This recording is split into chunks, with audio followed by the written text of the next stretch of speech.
그 요즘 시장에 대해서 공부를 하고 있는데요. 공부할 게 뭐가 계속 나오는지 진짜 무대기로 나오고 있습니다. 그래가지고 이거를 지금 계속 해야 되나 생각을 하고 있는데 계속 할 예정입니다.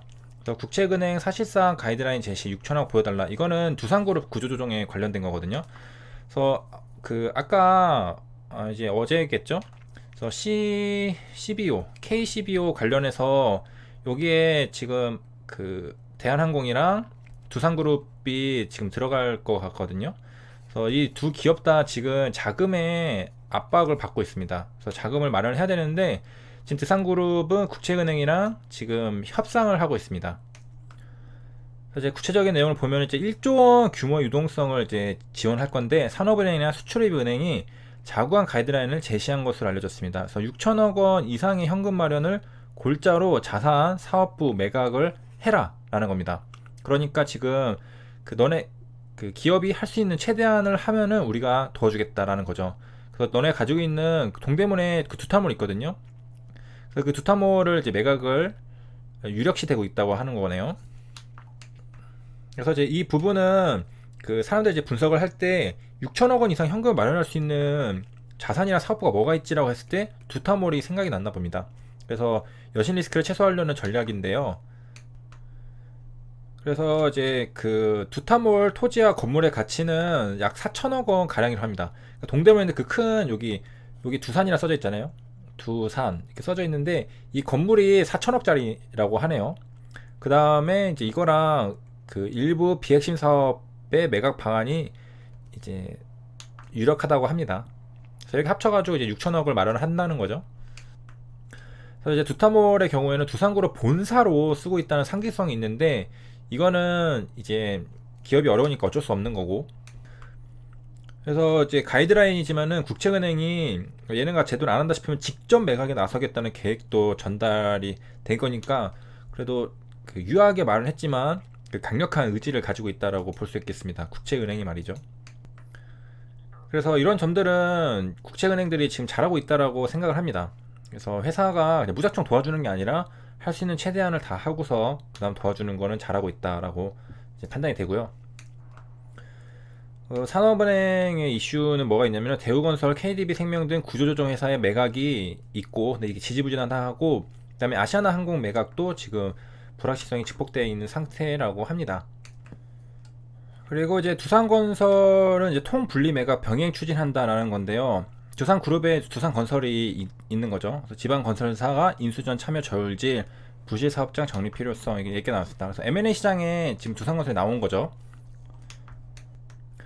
그래서 일단 팔 때는 이제 통매각을 하고 싶죠. 완전히 다 팔아버리고 싶은데 이게 그 매수하고 싶은 사람 입장에서는 다 사고 싶진 않은 게 있기 때문에 현실적으로 이제 괜찮은 자산만 매각하는 안을 검토하고 있다라고 합니다.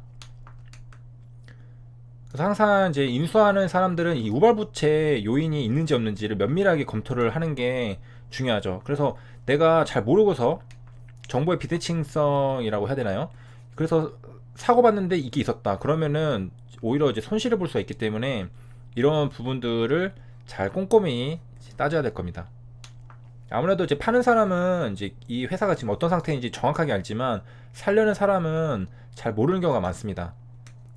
그래서 두산건설은 이제 위브라는 게 브랜드가 있는데 이거를 통해서 이제 좀 사업을 확장해 보려는 지방 소재 중소형 건설사들이 이제 눈독을 들이고 있다라고 합니다. 그래서 이런 브랜드라는 게 진짜 중요한 게 지속적으로 그 신뢰도, 인지도를 쌓아 올라오는 거죠. 이거는 단기간에 뭐 1, 2년 한다고 생기는 건 아니고 지속적으로 이런 트랙 레코드를 쌓아 와야지 가능한 겁니다. 그래서 대우건설이 매물로 나왔을 때 호방건설이 인수를 추진했던 것도 이런 겁니다. 대형 건설사의 브랜드를 인수를 하면은 이런 진입장벽, 이 상해 대형 건설사들의 아성을 한 방에 뛰어넘을 수 있는 적어도 동급의 위치까지는 바로 갈 수 있는 게 바로 브랜드의 힘입니다. 그래서 저도 이런 생각을 좀 해보면은 빅토리 주식TV도 사실 브랜드죠. 근데 뭐 제가 좀 아무튼 그 느끼는 거는 처음에는 이제 소수가 이제 구독자님들 있지만은 이제 점점 저도 이제 성장을 하면서 신뢰도 그리고 그 여러 가지 이제 정도 들고 그래서 브랜드가 조금씩 이제 생기는 느낌이 있습니다. 물론 뭐 그래봐야 그 엄청 작긴 하지만 저는 이런 것들은 사실 눈에 보이지 않잖아요. 눈에 보이지 않기 때문에 그렇게 의미가 있나라고 생각을 했습니다. 그리고 구독자 같은 것도 생각해보면은 이거는 뭐 언제든지 취소 누를 수 있고 하니까 그 불확실한 거 아니냐라는 인식이 있었습니다. 저한테 확실한 거는 뭐 자산, 뭐 집, 뭐 손에 만져지는 물질, 이런 것들이 진짜 자산 아니냐라는 생각이 많았는데 요즘에 그런 생각들이 많이 바뀌고 있습니다. 눈에 보이지는 않지만 가치가 있는 것들은 확실히 있습니다. 그래서 워런 버핏도 사실은 이렇게 실물적인 것들을 다 그 가치 평가를 하지만 눈에 보이지 않는 그런 것들도 가치 평가를 그 반영을 하는 걸로 알고 있습니다. 예를 들면은 이제 브랜드 파워, 코카콜라, 이런 것들은 눈에 보이지 않지만 경제적 해자를 가지고 있는 거잖아요. 경제적 해자 스펠링이 잘 모르겠는데 그런 것들을 가지고 있는 거를 워런 버핏도 판단을 하고 그 얼마 전에 그 케첩하는 회사, 그 회사의 가치는 너무 이제 높게 판단을 해가지고 뭐 실수했다, 그런 얘기도 있죠. 그래서 그 브랜드 이미지 이런 것들을 잘 구축해 나가는 것도 진짜 경쟁력이 있다라는 생각을 하게 됐습니다. 그래서 지금 두산은 위브라는 아파트, 이 브랜드가 있다는 거죠. 눈에 보이는 건 아니지만 사람들의 인식 속에 자리 잡고 있는 이것도 가치가 어마어마하다는 겁니다. 그 다음에 이제 그 두산그룹에서 이 자금을 지금 확보하려고 하는 게 뭐냐면은 1년 내에 상환이나 단기 차입금이 5천억 원에 이릅니다. 그래서 지금 구조조정을 하는 이유가 이런 것들 자금 압박을 받기 때문이죠. 그래서 그 다음에 이제 산업은행, 두산중공업 꼬리 자르기 노리나 라는 이야기가 또 있습니다. 그래서 무슨 말이냐면은 KDB 산업은행이 이제 두산중공업 구조조정 밑그림을 이제 그리는데 이거를 이제 어떻게 하느냐, 이제 중요한 것들,